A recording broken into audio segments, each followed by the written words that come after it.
You know what I mean? And now that light is shining very magnificently. There's so many people that have benefited from your information and continue to benefit from that information. One thing that the family has in common is, everybody has drunken from the well of your metaphysics. You know what I'm saying? Also, what they share in common is also an interpretation of what you brought forth by way of the wounded womb. But something that we all have in common that we love is when Dr. Phil gives us the black news.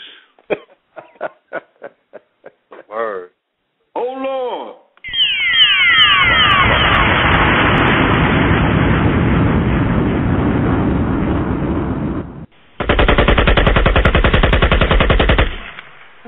Needless to say, there's a lot of things going on in the world right now,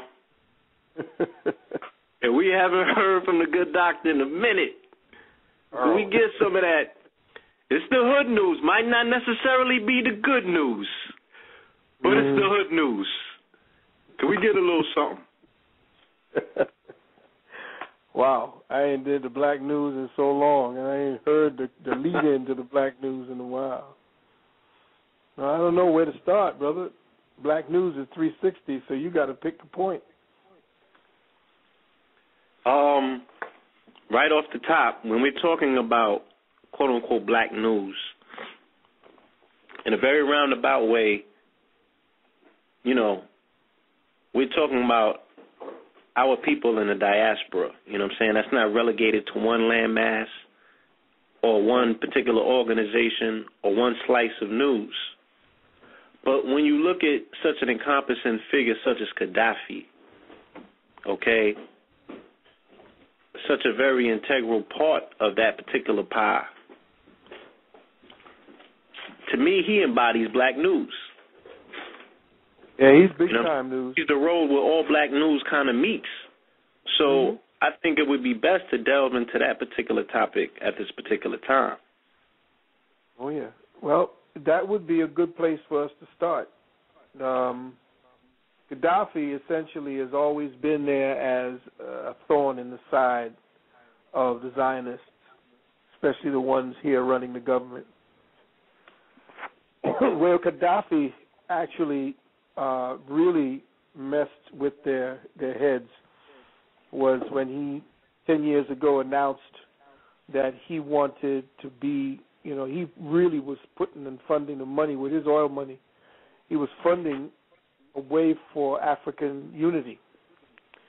He knew, in meeting with leaders from not only there in Africa but over here in America, through his liaisons, that the only way that peoples of color were going to become powerful enough to be able to counter the next stage of white supremacy was to organize together, to come collectively together. So Gaddafi has been meeting very quietly and very secretly with a lot of African leaders and actually bringing business to Africa. Gaddafi has been responsible for a lot of the interaction between the Chinese and the Russians and the peoples of Africa. He's been like a negotiator broker at the time when he's heading up Organization of African Unity. He was responsible for bringing a lot of the business of the Chinese into Africa, and that was part of the reason why AFRICOM was created, to counter a lot of what was getting ready to be consolidated of the resources, because you had Africans and African leaders saying they're sick and tired of Europeans taking their land, living on it like they're Africans, and they're not Africans, they're transplants. Mm-hmm. And the same thing is happening now in India, because a lot of the Dalits who have been under the Varna system, which is the untouchability system, the Dalits now, after looking, and it was very, very It was very, very on time. It was on time what you were speaking about as far as the Panthers, Ahmed, because the Dalits have formed the Black Panther Dalits down there. Yep. Yes, they have. And they are now getting ready to kick off what turns out to be one of the longest apartheid, vicious, racist, separatist system that has been going on this planet, and we have not really had a true connection and understanding of the way that the Brahmins and the Hindus are over there suppressing and repressing the black indigenous population, the Dravidians, the Harappans, the Kolarians. Those are the ones that were the original members of the Shindu or the Hindu or the Indus-Kush Valley civilization. And they're blacker than black with straight black hair. So a lot of people don't think that they're Africans, but they are. Africans come with all kinds, because being the original peoples on the planet, we got all different kind of hair textures. The problem is that we have been so separated from our own across the seas, east and west, that we don't know that there's a similarity. They understand it because they're the ones doing the job of keeping us separate. But the blacks over in India are also rising up and saying it's time for all that to end.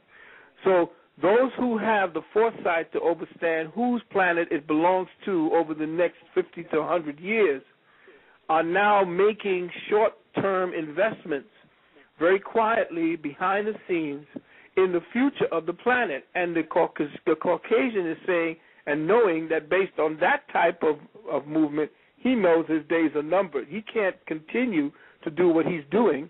All he can do is use his superior military might to try to delay an inevitability. So in the black news, most people better come to understand that who we are and what we've been doing over here, there's been a similar consciousness, although not as metaphysically oriented, because the so-called think tank, the psychospiritual think tank, is over here. Now, I was talking to Brother Kafra, and Brother Kafra told me that he is now hooked up with some Egyptians in Egypt who want to come to us, to the African peoples here in the West, to teach them about the real deal of ancient Kemet really was. So it is an inevitability. It is an inevitability that what has started here, especially in New York, the Empire State, that the ancient Kemetic Empire actually started back again in New York City on a metaphysical and psychospiritual level. Indeed. And, of course, in Chi-Town, where the ancient Kemetic, ancient African queen was over there fighting with the ancient Kemites up in Chicago, and that would be Delbert. And then you had Atlanta with Atlantis, where ancient Thoth, the ancient Jehudi, actually came out of ancient Atlantis. So everything is psychospiritually and metahistorically coming back together. So now with Gaddafi openly challenging the West and Israel and the Zionists and the Turco-Mongols, who were the ones who conquered into ancient India, with all that going on, they had to attack Gaddafi because Gaddafi represented the glue or kind of, because he was the only one shelling out the money. Look at the way Farrakhan went after his boy.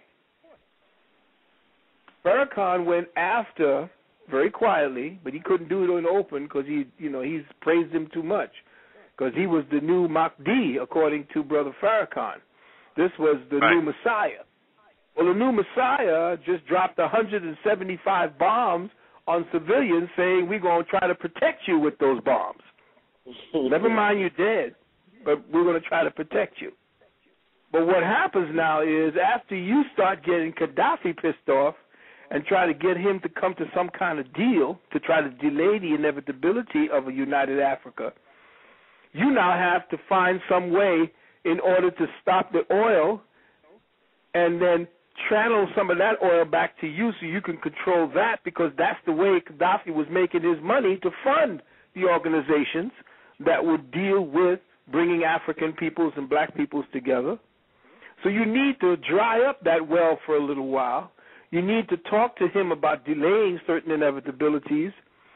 because you now have AFRICOM in there, and that's who's actually bombing Libya, this so-called national force that's been bombing Libya.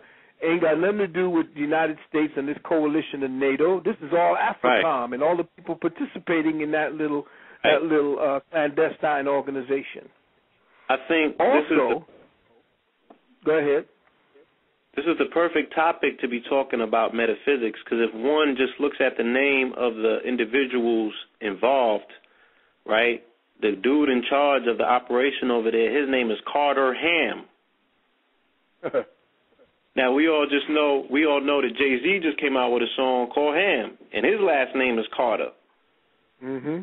So on that particular note, but the entire ancestral aspect of Carter and Ham, you know what I'm saying, Ham and then Kush, and then dealing with these particular lands, I find that very interesting on the metaphysical note, as well as the fact that, you know, it's not only a quote-unquote black issue. This is totally an American issue, because Tripoli is where this country started in terms of warfare. It's where they cut their teeth. That's what they say. So if we're talking about the beginning and the ending of an empire to fall, I personally believe it's going to be in Libya. Well, Libya will be a segue, because the empire already began falling back in 1997, and then in 2001, they actually did the actual overt ritual that essentially drove the stake into its heart. Now, because it's been so powerful, it's going to take a little time to die. It's going to go thrashing and crashing and fighting. But know that we in the United States have not yet felt the conflagration that people of the rest of the world have been feeling. And the thing is that we have become so passé and lackadaisical in our preparation, in our mentality, in everything that we would expect would be taken care of. We're in that entitlement generation that believes that everything going to be done for us. We've been made indolent. We don't know how to grow our own food, do our own thing, even to build our own guns and weapons to protect ourselves. We don't even know how to start a fire from scratch. These things are going to be what we're going to be necessarily needing to do. These are some of the fundamental things that a man and a woman must do in order to even take care of their children, to do things without the things we've become comfortable with.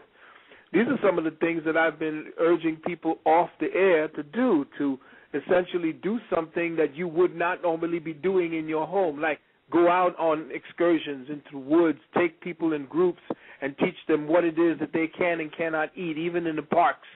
Find out what it is they need to do when certain circumstances come about.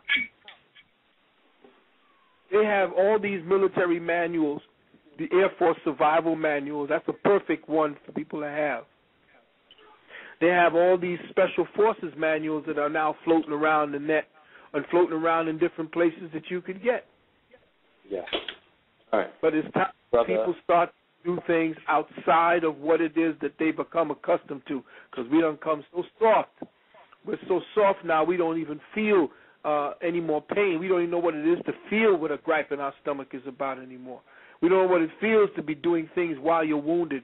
Can we, under pressure, under madness and confusion, can we think clearly in that time and in that space? No, we don't know how to do that. But we have to train our children to do that. A lot of them think that they're playing